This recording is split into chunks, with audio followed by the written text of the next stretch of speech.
Good evening, everybody. I'd like to thank each and every one of you for coming here this evening to our September 11th remembrance entitled Never Forget.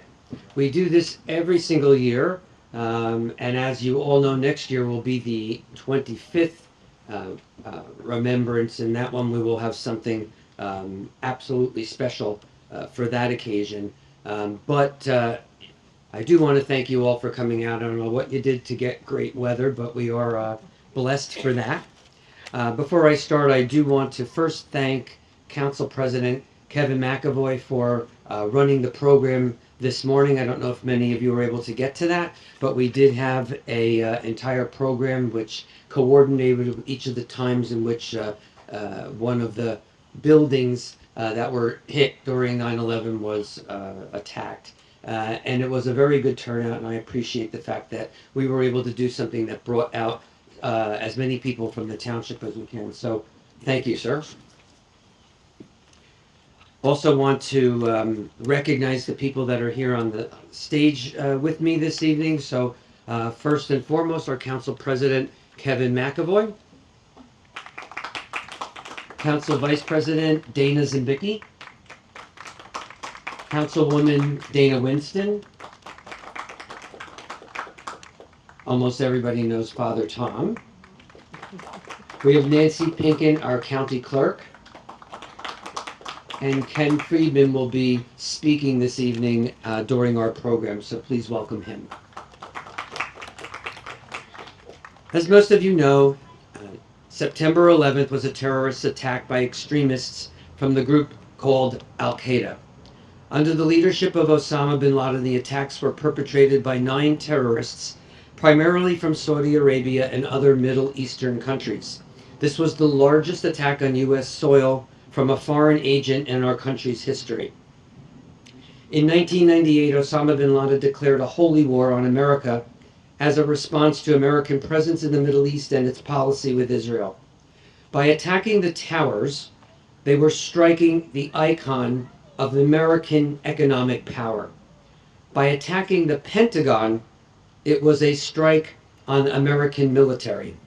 And the attack in Shanksville, which was basically brought down by passengers themselves who took control of the plane, but most believe that that was the target, was to have been the White House or the Capitol, literally the seat of American power. In summary, 9/11 was an attack on American freedom, freedom of the press, freedom of religion, voting rights, freedoms as expressed in our Declaration of Independence to lead a life that was in pursuit of life, liberty, and the pursuit of happiness. America is the greatest country on earth. It provides hope and opportunity for millions of Americans, countless immigrants that risk their lives at a chance to live an American life, and for countless non-Americans across the globe that benefit from a benevolent and strong U.S. And that's what we should keep in mind as America approaches its 250th birthday. Now, 24 years ago, I know I was around, and many of you here were around. But there are also many of you here who weren't even born yet. And that is why learning about 9/11 is so critical, because we all know that those who do not learn from history are bound to repeat it. Terrorism can come from anywhere. It can come from abroad. It can come and can be homegrown. And today it's very hard to tell the difference. Yesterday was only an example of brutal violence that occurs in this country that we've now almost begun to accept as normal. Stop talking about thoughts and prayers, because by the time you finish having them, we're on to the next one. So our children need to learn their history. Can't be learned from a 30-second TikTok. It's not going to be learned from ChatGPT. You have to sit down and learn our history. We have a rich and powerful history, and it's only 250 years old. Compare that to civilizations around the world that go back hundreds of years, thousands of years. We are the envy of the world, but we need to know what makes us great. And is it because we always get everything right? We never make mistakes? No. Do we ever learn? Do we never learn from? We try to learn from our mistakes, But in the words of Abraham Lincoln, we are continually trying to be a more perfect union. We try to get it better every time. We have times where we revert and come back, but overall the trajectory is to a better, more inclusive country. And my fear is that if we just let education go unchecked and people just learn their history from the sources that I just mentioned, that you won't know where the next attack is going to come from. And it will not be the 3,000 victims that were lost on 9/11. And the attack won't be from people that don't look like us or don't speak the same language or live halfway across the world. It's going to come from us being unobservant of what's going on in the world around us. And while we allow ourselves to let the foundations of the institution we so treasure fall on its face. So on this solemn day of remembrance, I pray and remember the 3,000 victims that were lost on 9/11, including the victims from East Brunswick who are memorialized on our monument. We will mention their names. We also want to keep in mind those who tried to stop the attacks. They should be remembered. In the more recent list of victims, those who worked at the tower site and now suffer from a wide range of chronic and debilitating diseases, including but not limited to cancers. Councilwoman Dana Winston will be here in a couple of seconds to talk firsthand about one such example. So let us all pray for our troops, those that are here and overseas. Let us pray for our country. And let us pray for each and every one of us who are here today, humbly paying respect to our heroes. I'd like to call up Vinya Shadra to read the national anthem, to sing the national anthem.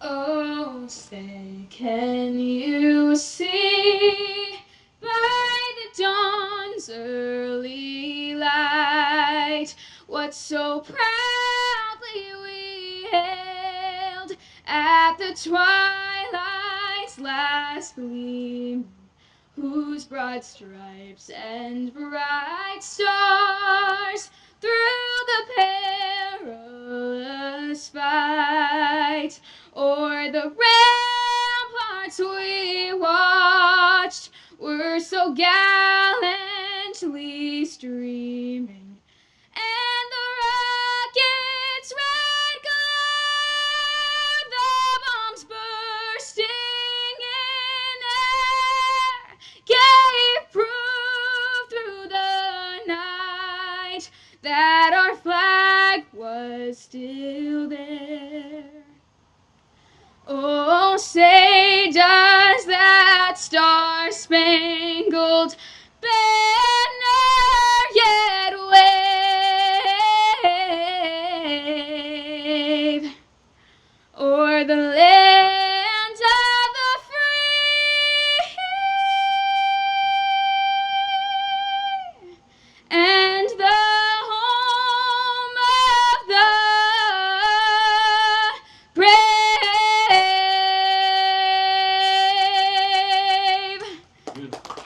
Very nice.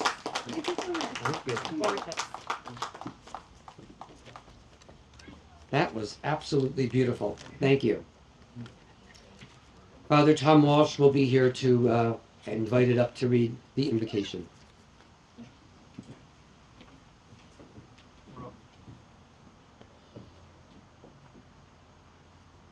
My fellow citizens, let us pause and remember.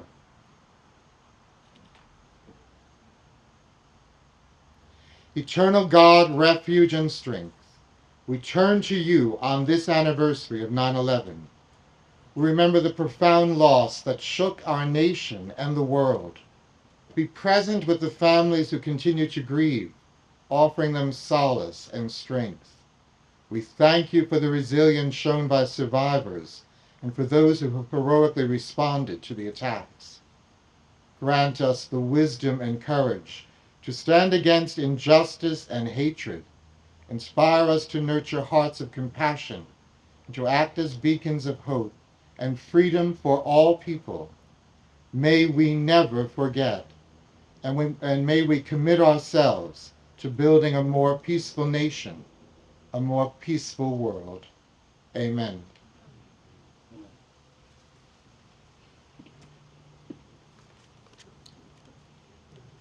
Please welcome Dr. Kenneth Friedman, our honorary speaker this evening, a proud East Brunswick member, runs a business here in Township for over 40 years now. Please give him an East Brunswick welcome.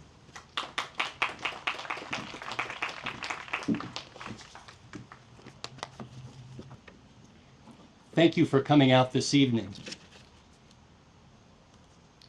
Please raise your hand if you or someone that you know or have known was affected by the 9/11 tragedy. Raise your hand. It's nearly all of us here. This monument and our presence here today are dedicated to the fallen. Like many of you here and at home, I watched in horror as the towers collapsed. I was compelled to do something to help. What could I do? I'll provide chiropractic care to the responders and to the rescue workers. They'll need it from the exhausting demands, removing heavy concrete, pieces of steel and glass, looking for survivors. I'll help them work stronger, work longer, improve their flexibility, resist injury. We'll keep them going. Once I finished seeing my patients that day, I packed up my portable adjusting table, put it in the trunk of my SUV, and went to New York City. I was directed to go to the Javits Center, right where the New York State Police headquarters was, and I was told to set up my table on the sidewalk because across the street there was a staging area where all of the supplies were coming in, and it was a hub directing all of the support down to the pit. For the rest of that evening, I provided care to anybody who was connected with the Ground Zero efforts. Things quieted down about 10:30 p.m., and as I was packing up, a high-ranking police officer was walking across the street right in front of me with a whole entourage of officers as she was directing them and giving orders out. And she turned and looked at me and kept walking a couple of steps and turned back and looked at me again, doing a double take. And she pivoted and walked right over to me, put her finger up in my chest and said, "Are you a chiropractor?" And I said, "Yes." She said, "I could use you at Ground Zero. Will you help?" And I said, "Of course." I said, "You want me to call and see if I can get some additional doctors?" She said, "Yes." And we met the following morning with some additional doctors, packed up their tables in my SUV, and she sat in the passenger seat as we rode down the West Side Highway with a military escort. The security throughout the city was extremely tight. So in a staging area where we had to register, I received this clearance from the mayor of New York, which enabled access down to Ground Zero in the pit. The military was guarding everything. The crowds were waving at us and cheering and waving signs of encouragement. It was a really special feeling as we were going on our way. They knew where we were going. We parked, we unloaded our adjusting tables, and carried them about a block in as we were directed to a bar right across from the pit that we shared with the welders. The workers on the pile saw us coming in with our tables, and they knew who we were and what we were going to be doing. And they dropped what they were doing, and they started cheering us and applauding. At the time that we were carrying our tables in, you may have seen a very famous picture of somebody on top of the pile erecting an American flag on one of the girders. Remember that? We actually saw that happening. A large piece of wood, a big sheet of plywood, was spray painted with the word chiropractor on it. and that was my new office. We went inside and we set up shop. Started providing chiropractic care, and we were very busy. Took care of a lot of people that day, but there was one incident that really stood out for me. It was one of the rescue workers who had his coveralls pulled down to his waist. He was lying face down on the table, and I was checking him. And he kept apologizing over and over again. "Doc, I'm sorry, I'm sorry." And I said, "What are you sorry for?" He said, "I'm sorry, I'm dirty." I said, "Well, of course you're dirty. Look at what you're doing. There's all this dust and rubble. You're climbing through it, around all this concrete and steel, helping to look for survivors. Of course you're dirty." He said, "No, Doc, you don't understand. I'm dirty. I have body parts on me." During a brief interlude, I walked around the site. Smoke was coming from the immense pile of rubble. I was told that that unusual smell was the jet fuel. You know, I can still smell it to this day. It was a war zone. It was devastating to see the horrible destruction. Chunks of concrete, the sound of heavy equipment, blown out windows in surrounding buildings, and broken glass everywhere. There was a break room that was set up a few doors down. School children from all over the country took index cards and wrote out words of encouragement and support and admiration for all of the firefighters, police officers, rescue workers. And these red, white, and blue cards were strung together to make a huge American flag that was hung in this break room where everybody would go by to take a break and have something to eat. When it was time to leave, my SUV was stopped by people in hazmat suits. They were completely covered in these suits, and we were not permitted to leave until they could hose my entire car down and clean it with a special chemical. And I said to myself, well, how come? What were we exposed to? And why were they wearing protective suits? When the towers fell on 9/11, 2001, 2,977 innocent souls lost their lives. But did you know that 6,000 people also have died since then as a result of their exposure to toxins? I lost a section of my colon and the middle lobe of my right lung to cancer. I feel blessed that I'm okay now, but there were plenty of other people that weren't as lucky.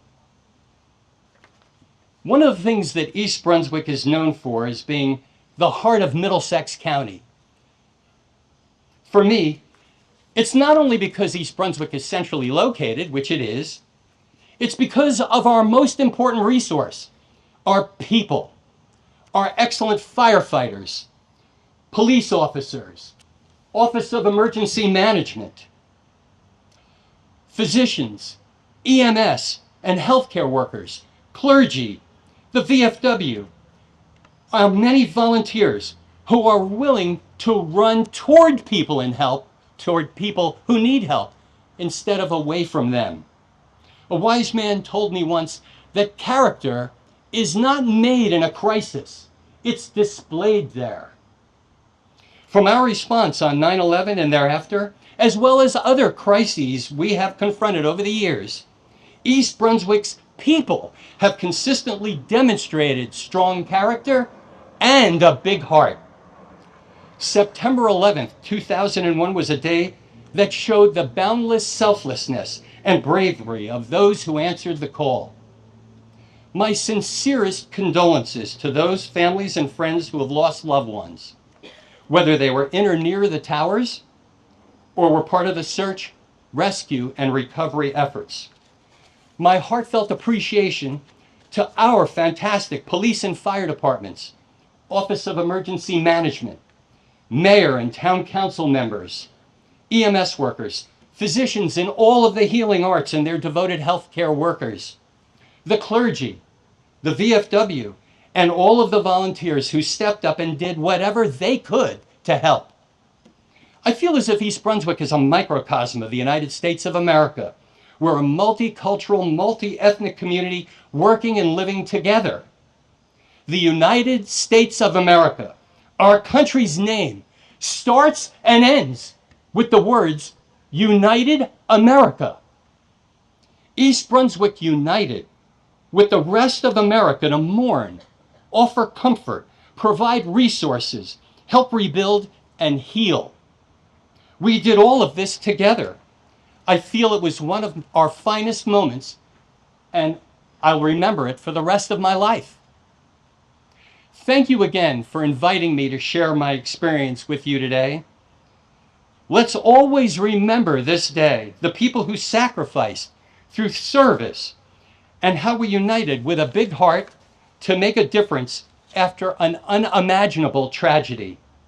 Let's always remember those we lost, support those who still carry the burden to this day, and never, ever forget. God bless the Township of East Brunswick, and God bless the United States of America.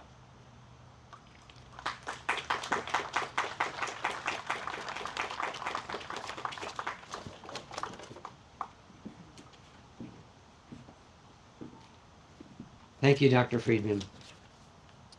On that theme, and by the way, we're really blessed that you did not succumb to your disease.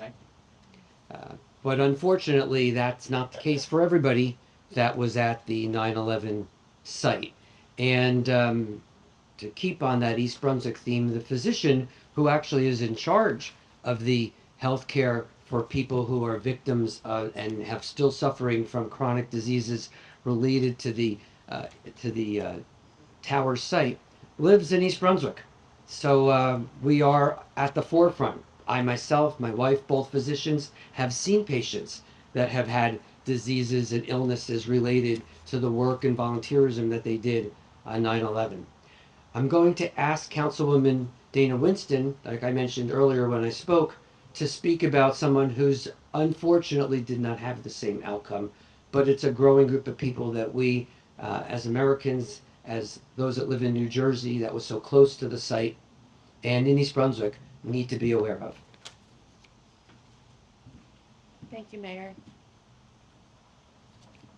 Good evening, everyone. Today we gather not only to remember the tragic events of September 11th, but also to honor the lives of those who carried and continue to carry the weight of that day with them every single day after, every day. For me and my family, that means remembering my cousin, Michael Getzik. Michael was one of us. He's been here a few times. He grew up here in East Brunswick and lived in Milltown most of his life. He died October 29, 2024, succumbing to a decade-long battle with cancer caused by his time working on the pile, restoring fiber optics communications for Wall Street in Lower Manhattan. Michael was the kind of person who lived life with joy, generosity, and love. He wore a bracelet that read, "All gave some and some gave all." That simple phrase was more than words to him. It was how he lived. Today, his daughter Ashley, who's here with us today, wears that bracelet, carrying forward his spirit and his strength. Michael's greatest joy was being a father. He loved his family and friends fiercely. He was thoughtful and kind, performing acts of generosity that no one would ever know about. That was who he was, quietly giving, always lifting up those around him. After 9/11, Michael's life was forever changed. Like so many responders and workers at Ground Zero, he carried the invisible scars of the day. In 2014, he was diagnosed with stage 4 cancer, the 9/11 cancer. Despite bleak odds, he lived for 10 more years. 10 years filled with resilience, courage, and an unshakable commitment to helping others in the 9/11 community. Even as he battled his illness, he remained a relentless advocate for first responders, active military, veterans, and their families. He also gave and supported to the Tunnel for Two Towers Foundation, an organization Ashley continues to support to this day. My cousin believed in finding joy even in hardship. He believed in choosing hope. He would often share that whenever a problem arises, it can be met with positivity, whether in music, he loved the Grateful Dead, faith, family, or kindness. Michael was never bitter and never blamed anyone for his situation. It is what it is, he'd say.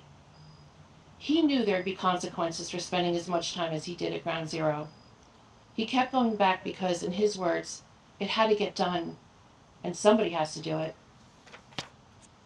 If Michael were here today with us, he would remind us all to cherish each day, honor those we've lost, and support all those still carrying the grave weight of 9/11. As long as we continue to tell his story and honor his legacy, along with the thousands of others who have stories as well, he and they will never be forgotten. Never forget. Thank you.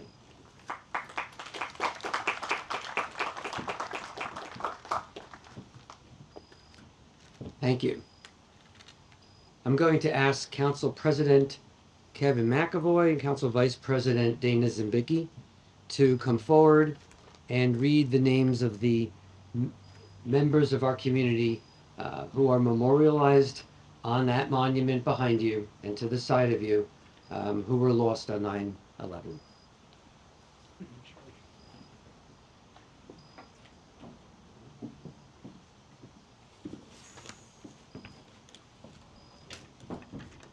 Good evening. We're here to honor tonight our 8 community members who lost their lives on 9/11 from East Brunswick. So Mi Ang, Susan Blair, Paul W. Anella, Haidar G.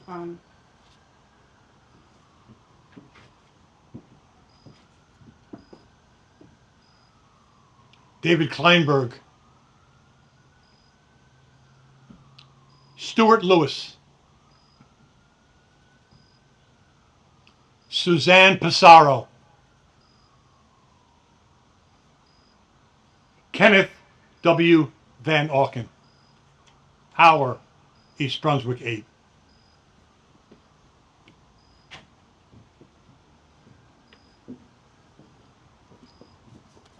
We call on John Merriman from the East Brunswick VFW Post 133 for taps. Please remain standing.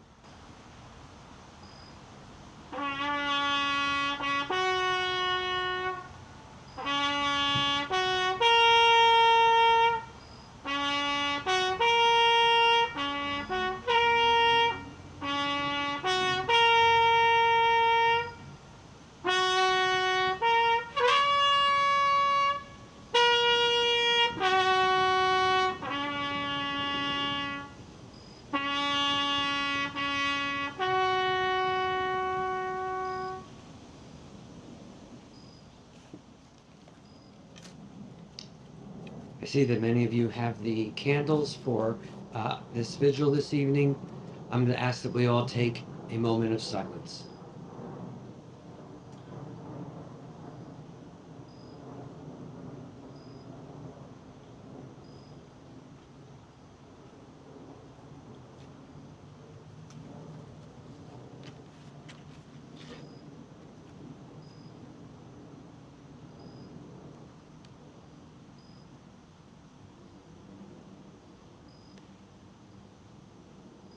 Thank you.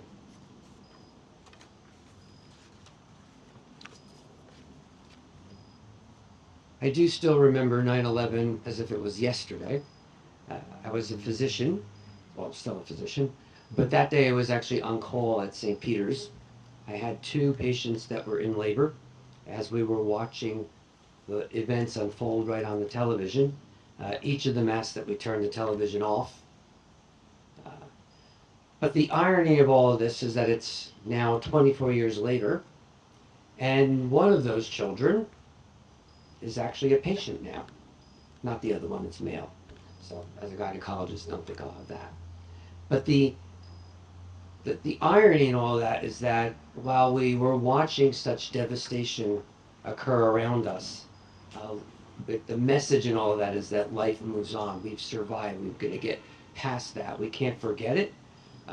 We shall always remember this and have vigils like this so we understand our history, and as I said earlier, not repeat it.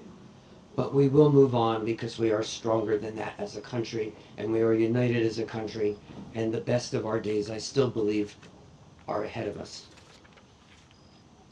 Before we close this evening, I'd like to thank the East Brunswick Fire Districts, both District 1, 2, and 3, all of whom have a presence here this evening.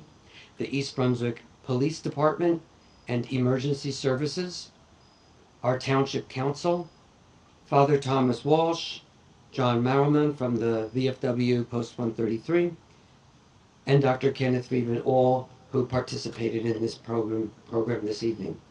Before you leave this evening, I would ask that you all please walk over to the memorial, look at the names, pay your respects, and thank you, each of you, for coming out this evening and sharing this evening as we promise to never forget.